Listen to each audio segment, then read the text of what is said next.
Good morning. Are we blessed today? Amen. Who wants to receive the abundance blessing this morning? Amen. Are we ready? Amen. Our hearts is open today to receive this exceedingly na pumapaw na pagpapala sa Amen. Panginoon. Amen. Ako'y nabibless po sa ating praise and worship this morning. Talagang the Holy Spirit move on us. Hallelujah. To God be all the glory. To God be all the glory. Always the glory belongs to our living God. Amen. Hallelujah.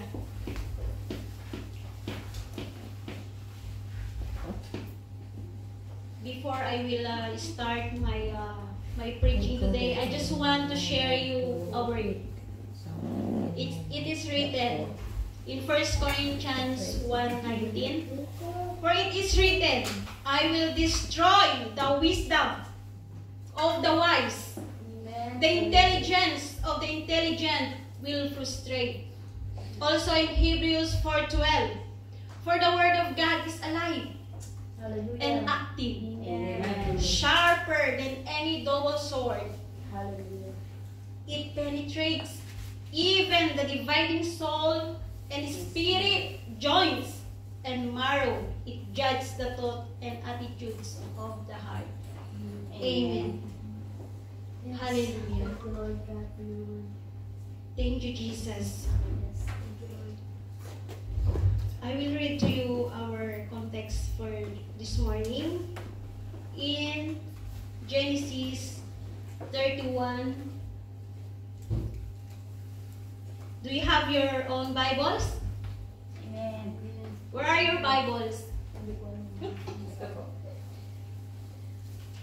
Ang lingkod ng Diyos ay laging dala yung kanyang armas. Hindi lamang nandoon sa loob ng ating bahay o nandoon sa mesa na naaaligukan. Kailangan po lagi natin itong binubuklat. So please join me to read in Genesis. May all I request to stand. Lahat po tayo ay tumayo to respect the word of our living God. Lahat po tayo ay magkasama. And we will internalize this word this morning. In Genesis 31 to 35.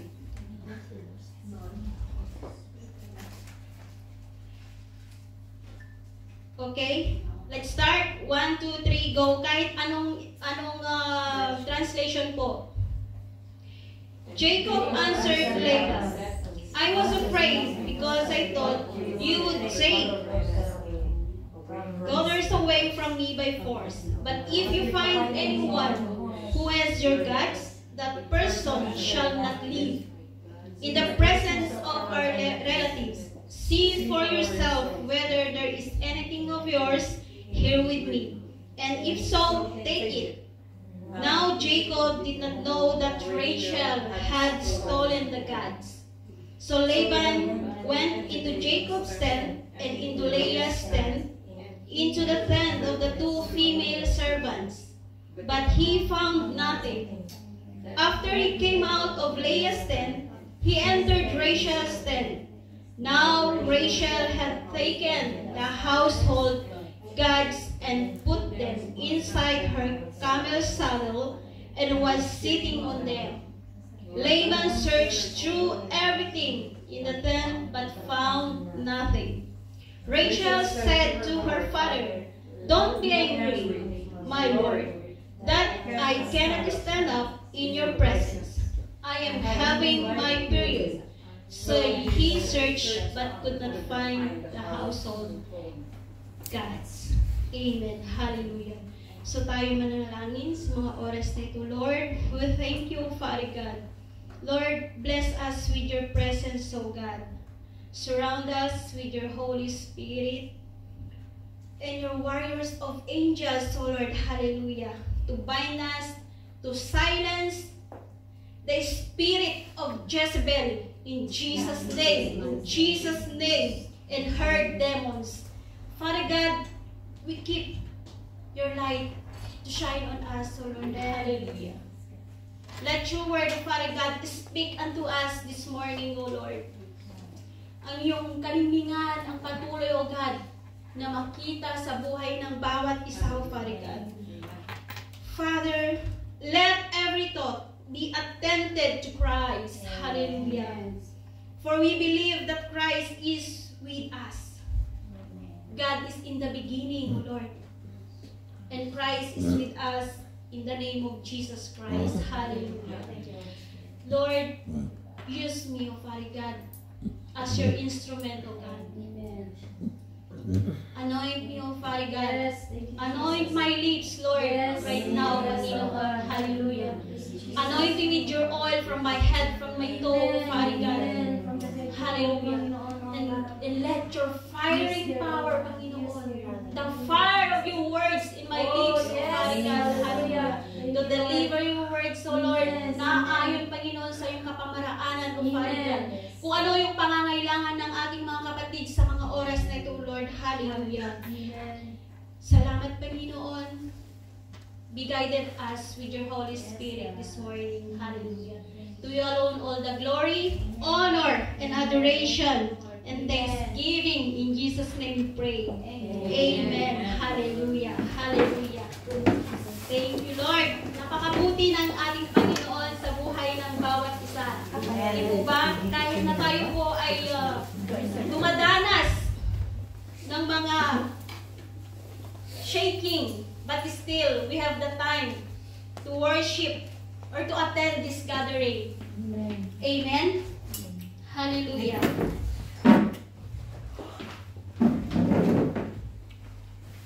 Our topic for today, or the title of our sermon this morning is The Search of the Stolen Gods. It's based on our context. Ang kwento po dito is Jacob. Yung pag-alis ni Jacob doon sa place po ni Laban. Hallelujah. Moses wrote the book of Genesis, the book of law. Alam po natin iyon, di po ba? Who wrote the book of Genesis? Moses. Amen. Glory to God. Jacob, the patriarch, who unknowingly declared a curse upon Rachel. Rachel is her wife. Asawa niya po yung beloved wife niya po si Rachel. And he is the thief, yung nagtago ng idol, household gods ni Laban. That's the kanyang ama. Rachel's father, si Laban. Kung naaalala po natin, the story repeat itself, di po ba? Nangyari ito sa panahon ni Isaac and Rebecca. At ang naging anak niya po ay si Esau o si Jacob. Nangyari po ulit, nagkaroon po ng hindi magandang relasyon ang dalawa. Unaware that his beloved wife Rachel was naging salarin siya. Siya yung salarin sa pagtatago ng household ni Laban. Ito po yung mga tao dito sa event na ito. Si Jacob, Rachel, Jacob wife who secretly took her father's Laban household. Alam niyo po ba na if you say idolatry or household gods, is yun po yung mga bagay na mas pinaprioritize natin. We are not trusting or fully trusting to God.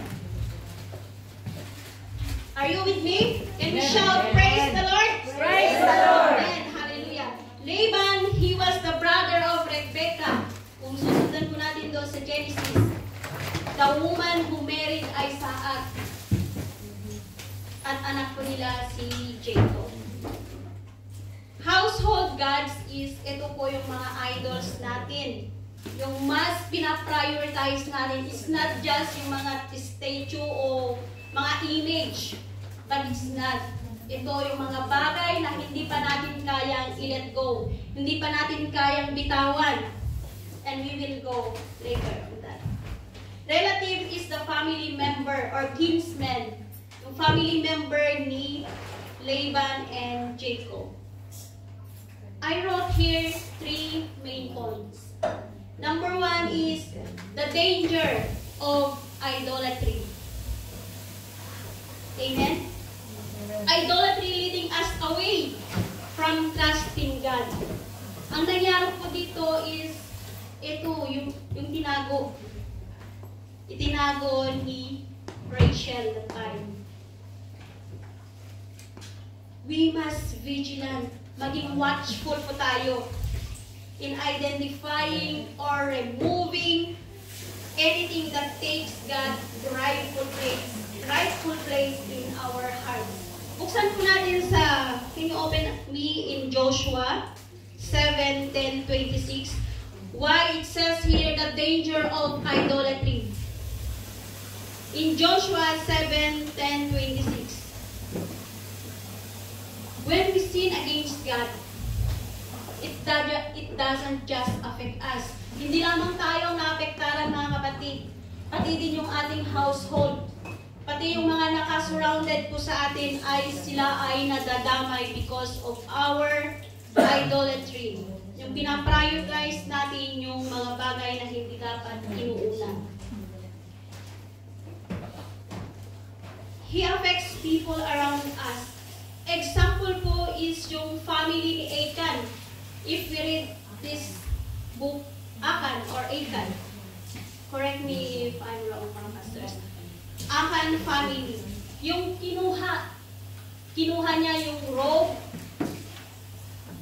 doon po yung robe na galing sa Babylonia, mga shekels, silver, and bar of gold. Ito po yung mas prioritize nila. Sabi ng Panginoon ay wala silang dapat kuhanin. But kinuha po ni Achan or Achan family ang mga ito. Kaya sila ay naparusahan ng Panginoon. When we say idol, an image or representation of a God used as an object to worship. Ito yung mga inukit sa kahoy, nililok po ba yan? Nililok, inukit, inanyuan na tao na hindi nakapagsalita. Yun po yung mga idol. Mga images na hindi naman nakakapagsalita without feeling. This is the idols. Dati po, idol tayo galing. Di po ba? Nanggaling tayo doon. May kwento po ako dyan nung ako'y nasa Baclaran or sa Quiapo. May panyo pa ako noon. Pumupunta ako. I was there in Quiapo Church. And I have my handkerchief. Because I believe that these idols or statue can answer my prayer. So what I did is I go inside on this, yung parang ganyan siya, na coffin. Ipinasok ko yung aking kamay doon. But yes, doon sa butas just to touch, and I believe that my prayer will be answered. But God has a purpose. That's why I'm here in Cyprus. At dito ako kumilala. Dito na change yung aking pananampalataya. That idolizing this crafted of man is a sin. Nandun po yun sa Exodus. Amen. Hallelujah. Ito po yung idolatry means extreme, ordinary. Na parang yun ang ating, doon tayo nakafocus. We set aside the power of our living God. I know that lahat po tayo ay dumaan dito sa pagsamba sa mga Diyos-Diyosan, mga rosary like that. But when we read our Bible, God open our mind, our spiritual mind, that this idolizing or idolatry is a sin. It's a blasphemy to our Lord. Hallelujah. question to everyone. What is our worldly idols that we are still holding on? To being impulsive in many things like clothes, bags, etc. Amen. Amen. It's not only in material things, in our character. In our character. That is idolizing. Kasi we are not hindi natin hinahayaan na pasukin tayo ng Panginoon dahil kung sino pa rin tayo dati, ayun pa rin tayo. Without transformation, walang pagbabago, mga kapatid. Amen. Yan yung pag-idolize because you are self-centeredness. Nakapokus pa rin tayo sa ating mga sarili. Kaya walang pagbabago. There is nothing change. Sabi nga kanina sa song, sa Holy Spirit, change my life. Change my heart. Amen. If we ask God, Lord, I'm here. Change my life. Change my heart. At lahat ng ito ay mababago, mga kapatid. If we are willing na magpabago sa ating Panginoon. Kasi kahit man tayo ay patuloy na nagkakasala, patuloy tayo, yung sarili pa rin natin, yung ating iniisip, iniintindi, wala po. Kasi yung first move is tayo talaga. Sa atin magmumula para mga kilos, step forward tayo sa Lord para makapasok ang ating Panginoon sa buhay natin. Amen? Hallelujah. Yung character natin, minsan yun ang nagiging hadlang para tayo ay i-bless ng ating Panginoon. Yung dati nating pagkatao na patuloy na isinisiksik ni Satan sa isipan ng bawat isa. Ganito ka dati, ganyan ka. But if you say you rebuke, in Jesus' name, I am the child of God. Always declare. Kung laging isinisiksik ni Satan na ganyan ka, ganito ka na dati. No, i-rebuke niyo po, mga kapatid. I am a child of God. Through the blood of Jesus Christ, I am redeemed. Hallelujah, hallelujah. Can we shout hallelujah? Hallelujah! Amen. Glory to God. Hallelujah. Hindi lamang po sa material things yung idolizing. Not only in our character. The first thing is, God is jealousy. Di po ba? Ano ang jealous sa Tagalog? Selos. Nagseselos ang ating Panginoon. Kung tayo ay hati. Ang nais ng Panginoon is full-heartedly surrendered to our Lord Jesus Christ. Idolatry, ito yung mga bagay na nagpapalayo sa ating Panginoon. So kung ano man yung mga ina-idol natin sa buhay natin, mga kapatid, it's not yet late. We can surrender to our living God this morning. Only God, only you and God, what's inside our heart and what's inside our mind. Amen. Let's go to number 2. The power of word. Hallelujah.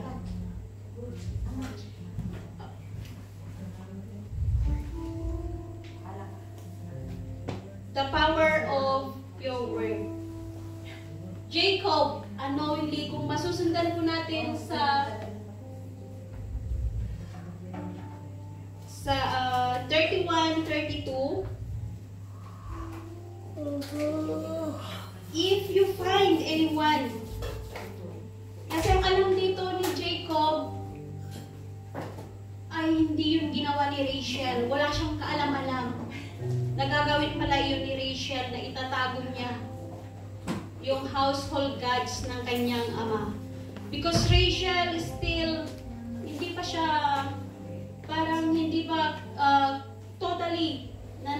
nagtiwala sa Lord. Kaya naitago niya yung household gods ng kanyang ama.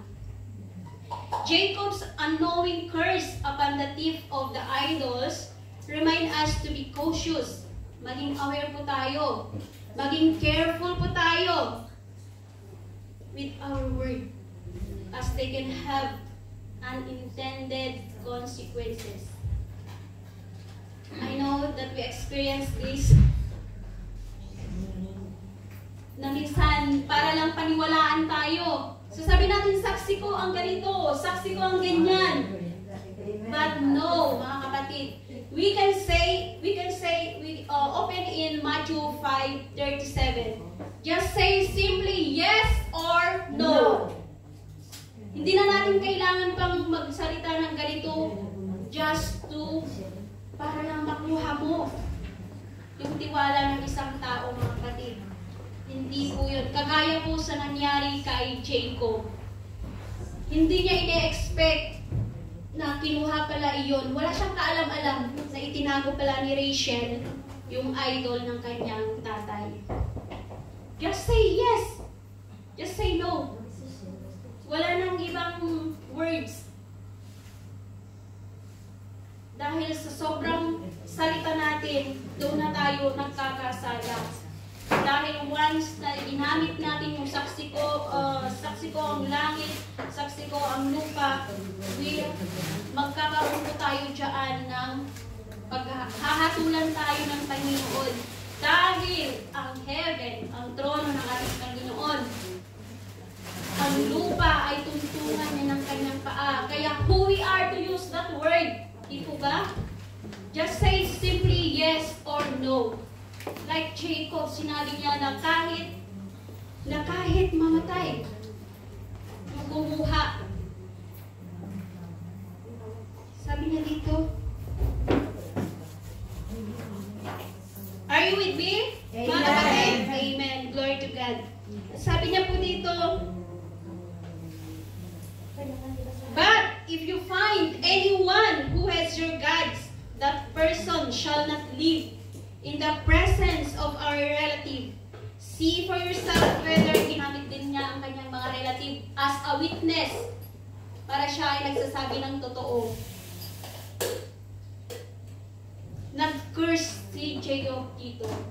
Hindi naman niya intentionally yun dahil wala po siyang kaalam-alam. Dahil yun na, nagtiwala siya sa kanyang asawang si Rachel.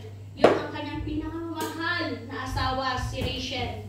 Mas mahal niya si Rachel kaysa kay Leah. Beloved wife niya po, si Leah. So yun nga po, dahil sa kanyang bibig, nagmula yung curse. Kaya be watchful, mga kapatid. Kung ano yung lumalabas sa ating mga bibig. There is power. Kaya minsan, isipin muna natin, think first before we speak. Ika nga. Dahil hindi natin namamalayan, yung pag-speak natin is mag-bounce back, pwede rin sa atin mangyari po iyon.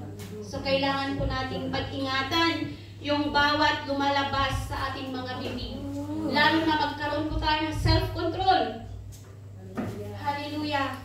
If we don't have that self-control, marami talaga ang lalabas sa ating isip. Sa isip natin, sumasabog na, gusto na nating sabihin. But if we have that self-control, the fruit of the Holy Spirit, hindi po natin yan masasabi. Because the Holy Spirit is guided us kung ano yung dapat na lumabas sa ating mga bibig. Amen? So sabi nga po sa example din po, doon sa Acts 5:1-11. If you know this story, Ananias and Sapphira, sila po yung Ananias and Sapphira. Ananias. Ito po yung mag-asawa na alam naman ng babae na kinuha ni Ananias yung yes, Acts 5:1-11. Can you please read? Anyone? Ananias Sapphira. Now a man named Ananias, together with his wife Sapphira, also sold a piece of property. With his wife full knowledge, he kept back part of the money for himself, but brought the rest and put it at the apostles' feet. Then Peter said, Ananias, how is it that Satan has so filled with your heart that you have lied to the Holy Spirit and have kept for yourself some of your money you received from the land? Didn't it belong to you before it was sold? And after it was to you before it was sold? And after it was sold, wasn't the money of your disposal? What made you think of doing such a thing? You have not lied just to human beings, but to God. When Ananias heard this, he fell down and died. And great fear seized all who heard what had happened. Then some young men came forward, wrapped his body, and carried him out and buried him. About 3 hours later, his wife came in. Not knowing what had happened, Peter asked her, "Tell me, is this the price you and Ananias got for the land?" "Yes," she said, "that is the price." Peter said to her, "How could you conspire to test the Spirit of the Lord? Listen, the feet of the man who buried your husband are at the door, and they will carry you out also." At the moment, she fell down at his feet and died.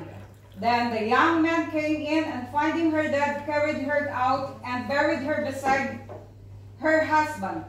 Great fear seized the whole church and all who heard about this event.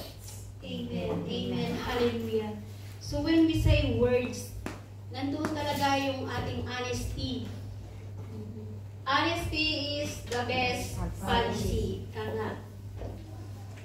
When somebody asks you about Tagalog na lang, parang nahirapan akong mag-English. Hallelujah. Glory to your name, O God. Hallelujah.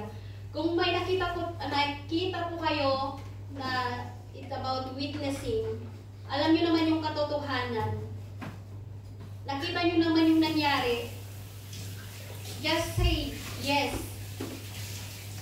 Maging totoo tayo. Kasi honesty talaga ang kailangan dito. Kasi it's a sin kung tayo po ay nagsisinungaling. Kaya ang nangyari dito sa kanila ay naparusahan sila ng Panginoon. On the spot, di po ba? On the spot, namatay yung mag-asawa. So wag po natin hayaan.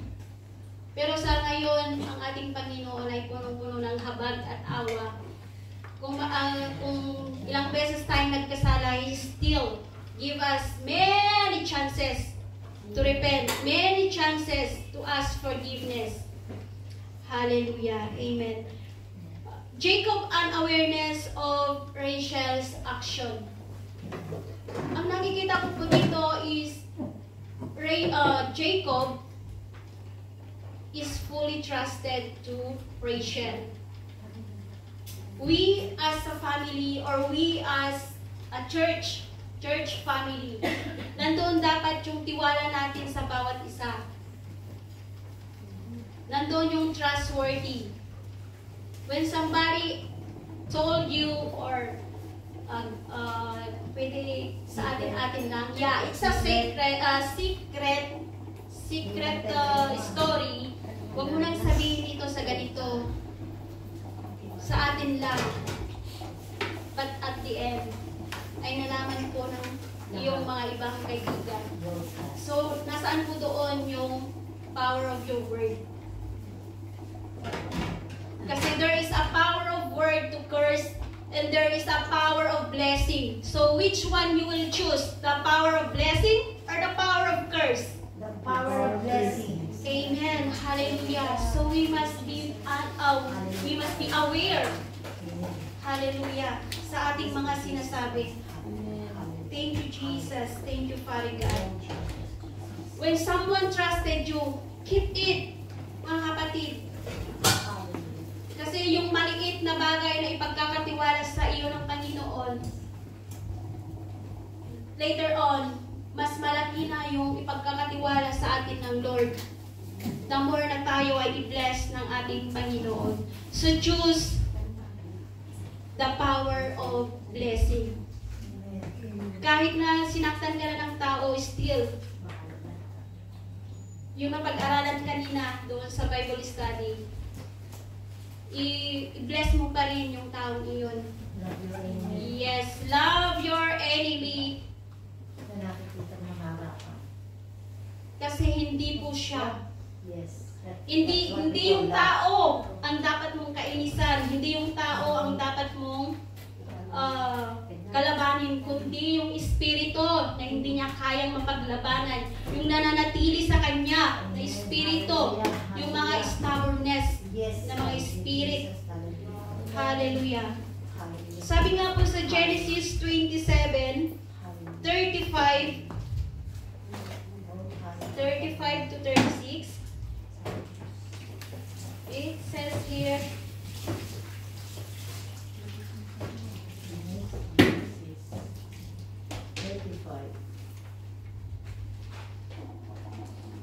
ito, Genesis 27, 35 to 36. But he said, your brother came deceitfully and took your blessing. Esau said, isn't he rightly named Jacob? This is the second time he has taken advantage of me.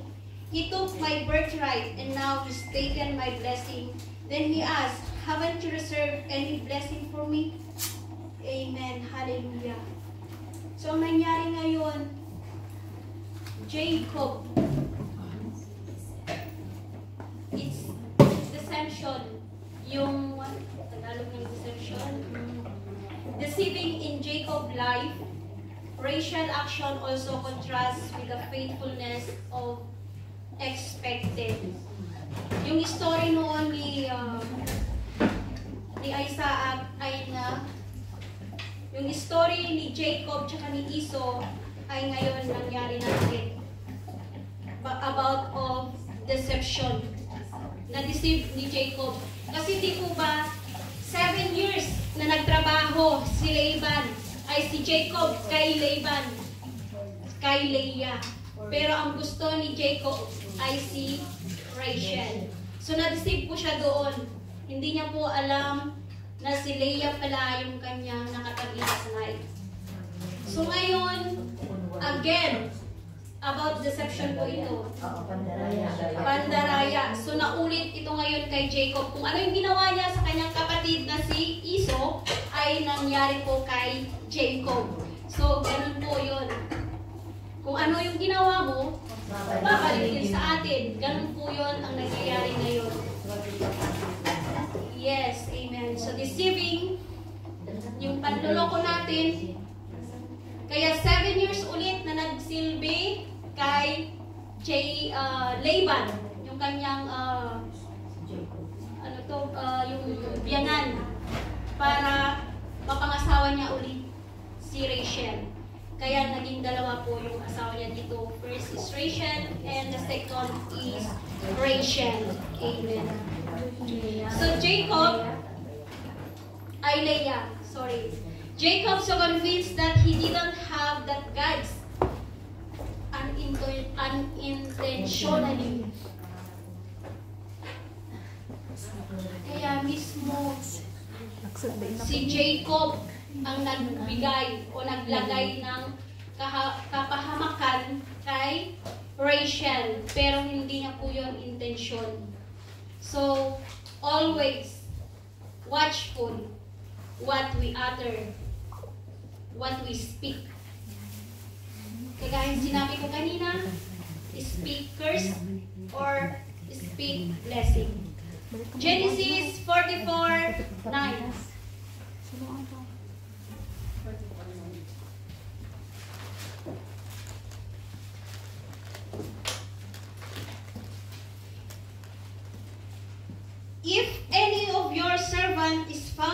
it, he will die, and the rest of us will become my Lord's slave. Ito po yung supporting verse na the power of the words. Kaya talaga pag tayo ay taliwas yung ating ginagawa, ay talagang babalik po sa, or there is a consequence.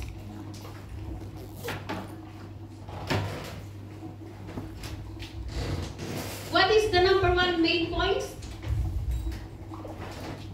Danger of idolatry. Number two? The power of words. Amen. Hallelujah. If there is danger and there is power of words or curse, ang Panginoon, despite of humans failing, tayo man ay natitisod, nagkakamali, but still, God can twist everything. God is our sovereignty and protection. Number 3 po yan. Despite human failing or God's plan prevail.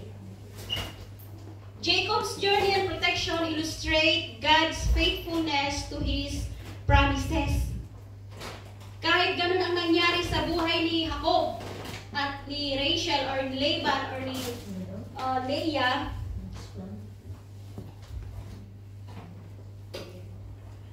Jacob journey, protection illustrate God's faithfulness and His promises. Buksan po natin sa Genesis 31 why it says God's sovereignty and protection.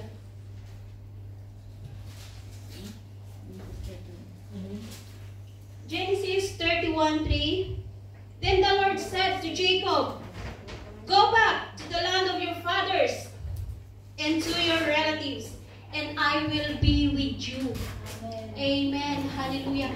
That's the promise of God, mga kapatid. So why we are worrying in anything?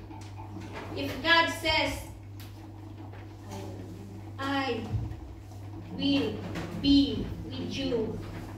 I will be with you, Sister Mila. I will be with you, Sister Anita, says the Lord. So ano ba ang ating ikakatakot? Hallelujah. So, kung pupunta natin doon sa first, Jacob answered, I was afraid. Natakot ko siya kay Laban. Baka nga ako kukunin niya, bawiin niya yung kanyang anak, mga apo, mga ari-arian. Nauna po yung pagkatakot niya kay Laban. So God speak to Jacob na bumalik ka doon sa lupang pinangako niya sa kanyang ama. If you know Abraham, Isaac, and Jacob. Amen. In Genesis 31:24, kung bakit iningatan siya ng Panginoon. Genesis 31:24, it says here, Then God came to Laban, Aramean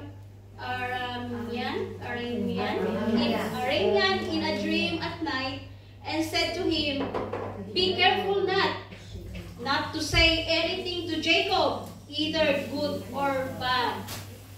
So ang Panginoon ay nangungusap sa atin through dreams. Amen? Kahit sa panaginip, tayo iningatan ng ating Panginoon, nangungusap siya. Sabi nga niya dito, because we know that Jacob has this relationship with our God. So sabi niya, touch not my anointed one. Sabi niya dito kay Jacob. Hallelujah. So hindi niya pwedeng. Laban has this power. Di ko maano si Laban. Matapang ito. Laban has the power to harm Jacob, but God warned. Through dreams, mga kapatid. But of God's sovereignty and protection, hindi nagtagumpay si Laban or Laban. Because that night, through dreams, nangusap ang Panginoon, mga kapatid. Hallelujah. Ang pag-iingat ng ating Panginoon ay nasa atin lagi. If we are seeking God, hallelujah, kung tayo nagre-rely sa Kanya, God is always with us. Open in Psalm 121:7-8. Hallelujah, Jesus. Psalm 121:7-8.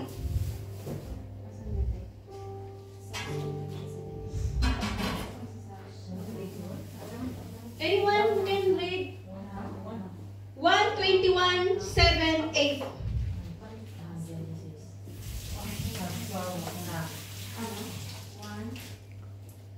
Psalm 121:7-8. The Lord, tama ba?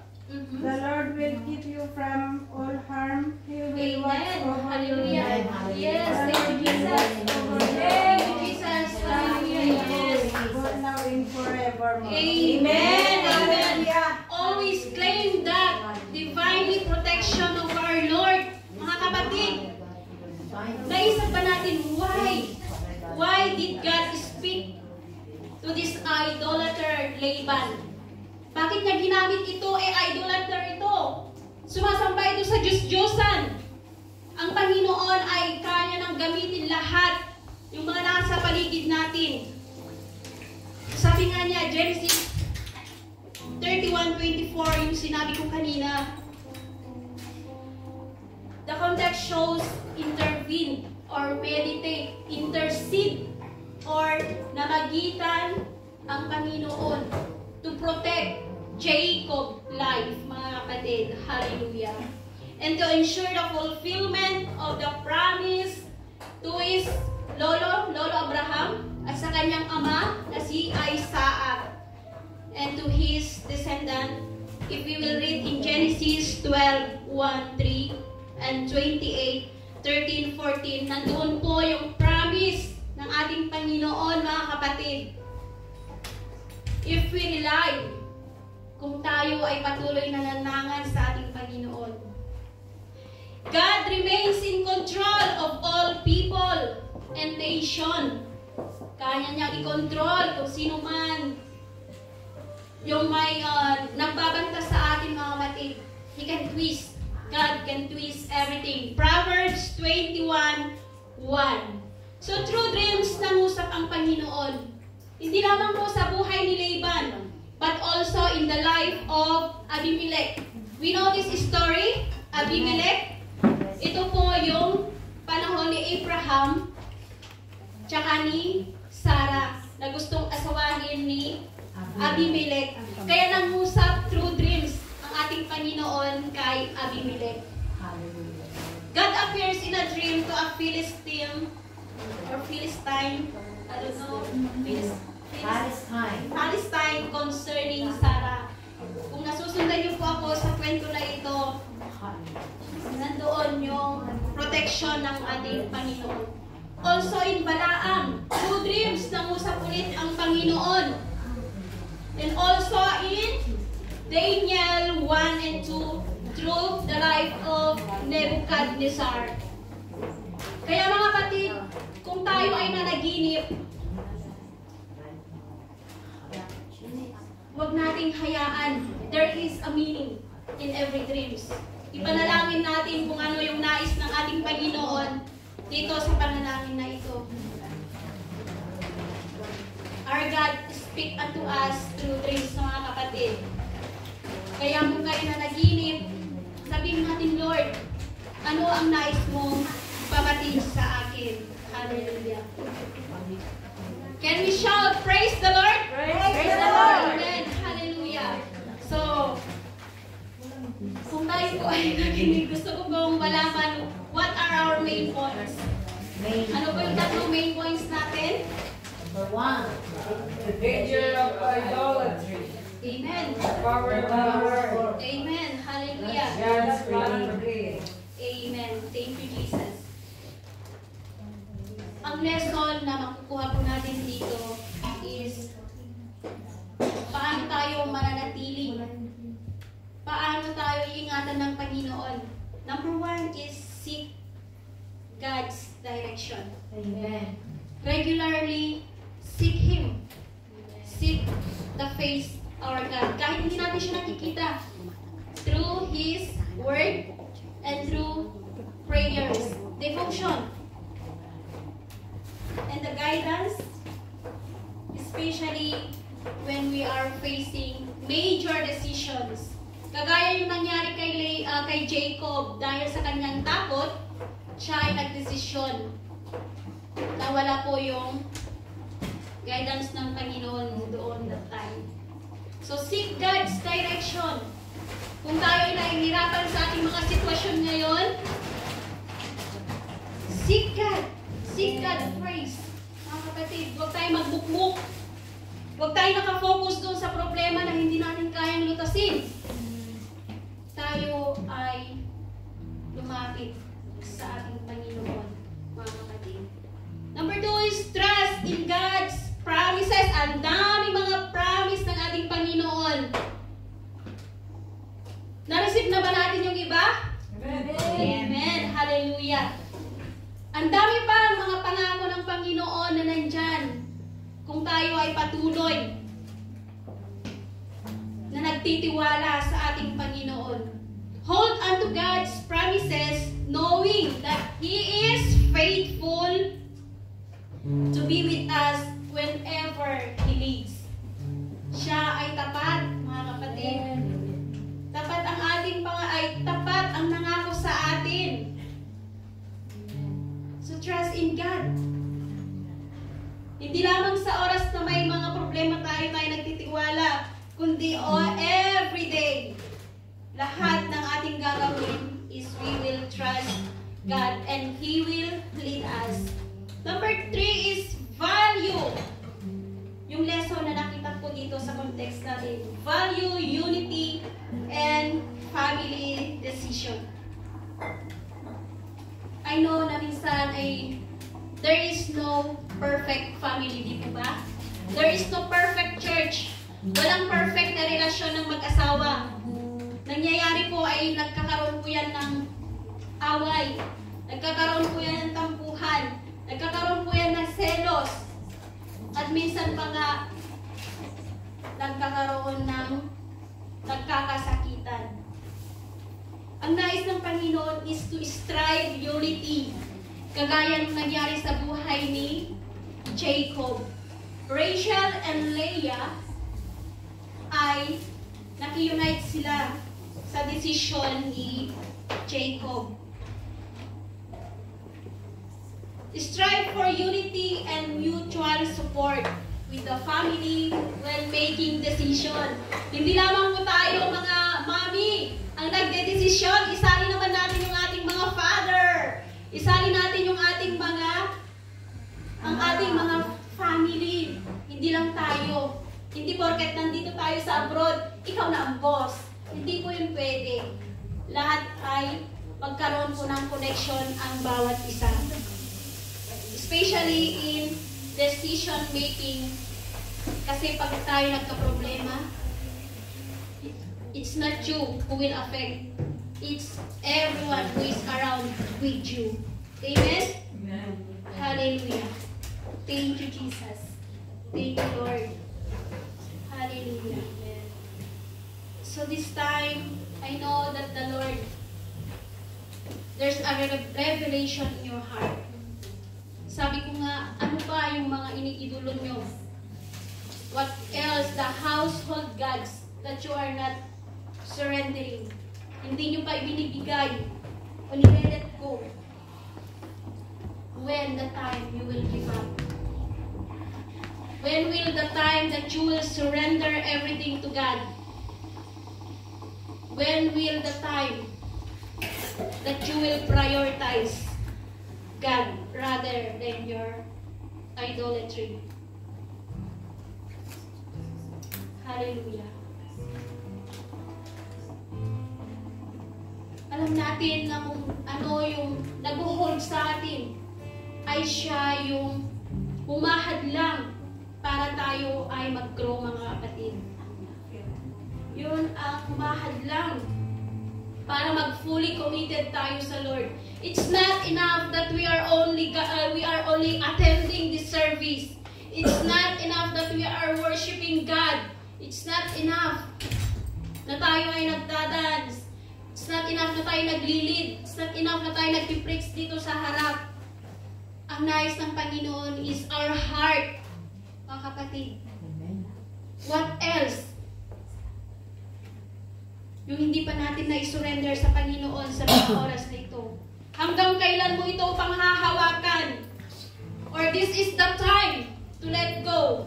Or this is the time to surrender everything to our living God. Sabi ng Lord, here I am, change my life, change my heart. Hallelujah. Meron bang nababago sa atin? Or patuloy na bumabalik yung dati nating pagkatao? Ito yung dahilan kung bakit tayo nananatili na stagnan. Tayo ay nananatili dahil tayo ay binabalik-balikan ng ating dating pagkatao, mga kapatid. This is the idolatry. Ito yung mga bagay na nag-hold sa atin. For this time, mga kapatid, kung ano pa yung bagay na hindi natin na-surrender, today is the time. This is the time to surrender everything to our God.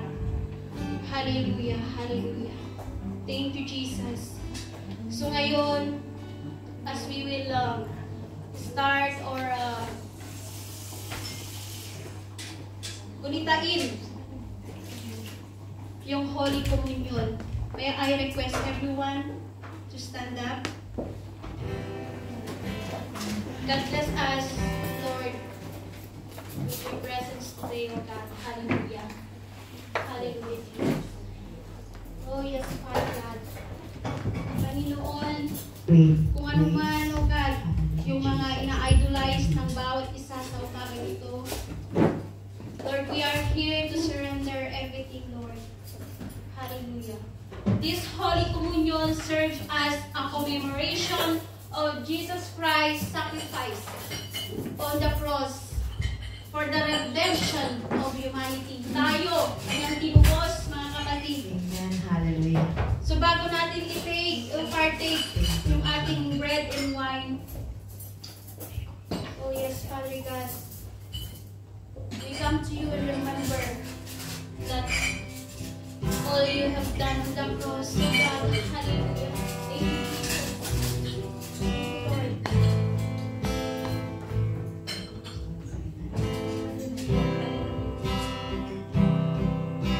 Ito ang tinapay ng buhay. Habang tayo nakatayo, mga kapatid, suriin natin yung ating puso. Kung ano yung dapat natin i-give up sa araw na ito. Kung ano yung dapat na pag-ubing natin. Because this is sacred, mga kapatid. Hindi ito basta-basta gawa. Hallelujah. Yan ang katawan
Ito ang sarang bagong tipan.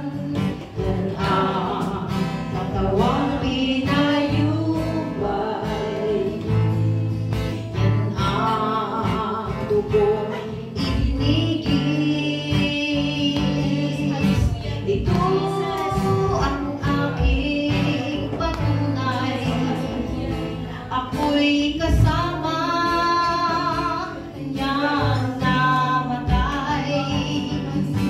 Ito ang aking ipahahayag na magbabalik. Suriin natin yung ating mga sarili, mga kapatid, while we are standing, bago natin i-partake yung mga elements na ito. Yes, Hallelujah. We know that the bread represents your body, O Lord Jesus, and the wine cup represents your holy blood. Hallelujah. Hallelujah, Jesus. Thank you, Lord. Sa araw na ito na muli namin gunitain ang inyong pagsasakripisyo mo for us to redeem, O God, for us to save, Lord Jesus. Glory to your name, Lord. Hallelujah. Thank you, Jesus. May request, Pastor Basta, pray what's in your hand. Hallelujah. Thank you, Lord Jesus. Father God in heaven, we thank you so much, O Lord. Salamat, Panginoon, na nabayubay ang iyong katawan sa krus ng Kalbaryo, Panginoon, ang dahil sa iyong pag-ibig, O God, sa aming mga buhay, Lord, hindi kami karapat-dapat, O God. Salamat sa iyong pag-ibig, Panginoon, na naging Lord ka, O Panginoon, doon sa krus ng Kalbaryo, Panginoon. Salamat sa kaligtasan, Panginoon, Lord God, na iyong dinaalay, Panginoon, Lord God. And we thank you, Lord God, na alalahanin namin, O Diyos, ang iyong katawan na nabayubay doon sa krus ng Kalbaryo, Panginoon. Forgive us, Panginoon, for what we have done, O God. Salamat, Panginoon, sa grasya mo, O God. Salamat, Panginoon, sa mercy mo, O Diyos. Salamat, Panginoon, O God, na sa aming pag-alala, Panginoon, sa iyong katawan na nabayubay, Panginoon. Make us holy before you, God. Make us holy before you, God, as we partake, Panginoon. Hallelujah, sa katawang ito, Panginoon. Sa tinapay na ito, Panginoon, na nag-represent, Panginoon, sa iyong katawan, Panginoon. Na ito, Panginoon, ay tanda, Panginoon, na kami, Panginoon, ay nagpasakop sa iyo, Panginoon. Ito po'y tanda, Panginoon, na kami po, Panginoon, ay iyong binago, O Diyos. Ito po'y tanda, Panginoon, Lord God, na kami, Panginoon, ay magkaroon, O God, hallelujah, ng pagsunod sa iyo, Panginoon, Lord God. Tulungan ninyo kami, Panginoon, na ang tinapay na ito, tuluyan kami mabago, Panginoon, mabago ang bawat buhay, Panginoon, Lord God. Hallelujah. Salamat, Panginoon, sa oras na ito, O God. Bless this bread, Panginoon, as we partake this one, O God. Bless this bread, O God, in Jesus' mighty name. Amen and amen. Amen.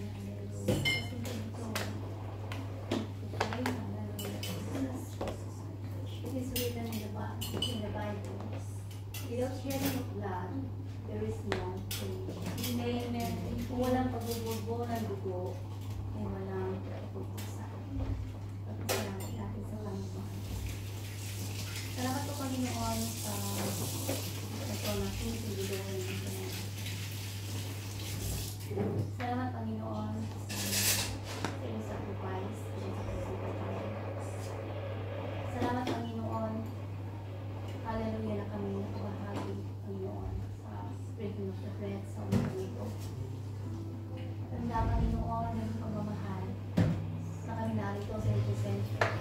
Nakikibahagi, Panginoon, sa iyong ginawa dito sa Krusang Kalbaryo. At nagpapasalamat kami sa kaligtasan na aming pong nakamtan. Dahil sa iyong dakilang pag-ibig na walang hanggan. At dahil sa aming natanggap na kaligtasan. Maraming salamat sa Panginoon. Bless us with your holy blood, O Lord. Patuloy na banal na dugo ay linis sa aming buhay. Every corner of our life, O Lord. Body, soul, and spirit, O Lord. Thank you, Father God. Sa umaga ito, patuloy namin inaalala ang mga kabutihan kanyang ginawa. Purihin ka ng Diyos. Salamat po sa pangalan ng Anak ng Espiritu Santo. In your holy name. Amen. Amen. Ito ang tinapay ng buhay. Ito ang saro ng bagong tipan. Yan na katawang pinayuhay. Yan ang dugong ininigis. Ito ang aking patunay. Ako'y kasama niyang namatay. Ito ang aking ipahahayag na magbabalik si Jesus na buhay. Ito ang tinapay ng buhay. Ito ang saro ng bagong tipan. Ito ang saro ng bagong tipan. Yan ang katawang pinayubay. Yan ang katawang pinayubay. Yan ang dugong itinigis. Amen. Hallelujah. Ito ang aking patunay. Ako'y kasama niyang namatay. Ito ang aking ipahayag na magbabalik si Jesus na buhay. Na magbabalik si Jesus na buhay. Amen. Hallelujah. Hawakan po natin sa ating kanang kamay. So it represents the body of our Lord Jesus Christ. It says in 1 Corinthians 11, 23 to 24, For I received from the Lord what I also passed unto you. The Lord Jesus, on the night he was betrayed, took bread, and when he had given thanks, he broke it and said, This is my body, which is for you. To this in remembrance of me. Kainin po, let's eat all our bread as represent the body of Christ. Hallelujah. Thank you, Lord. Amen. Thank you, Jesus.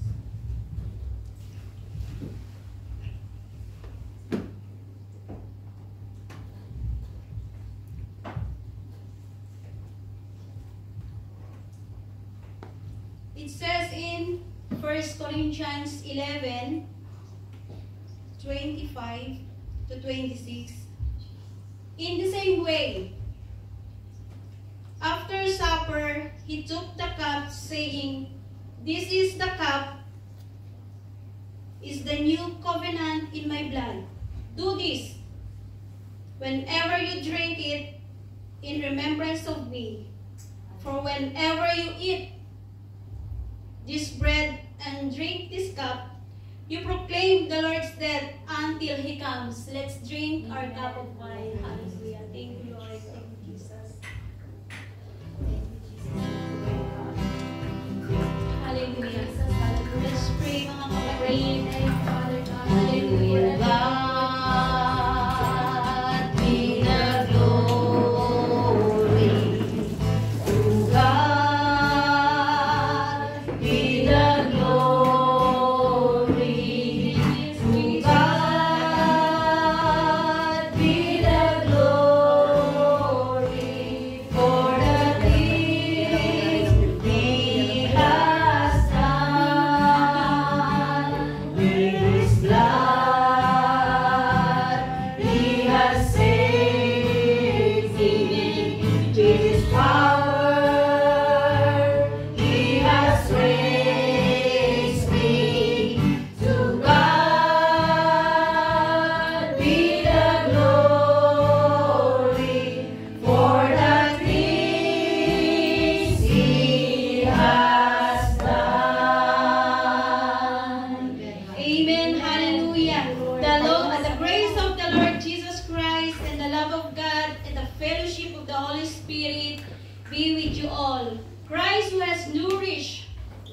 Himself, the living bread, make you one in praise and love, and raise you up at the last day. The God of hope fills you with joy, peace, in believing, and the blessing of the Almighty God, the Father, the Son, and the Holy Spirit remain with you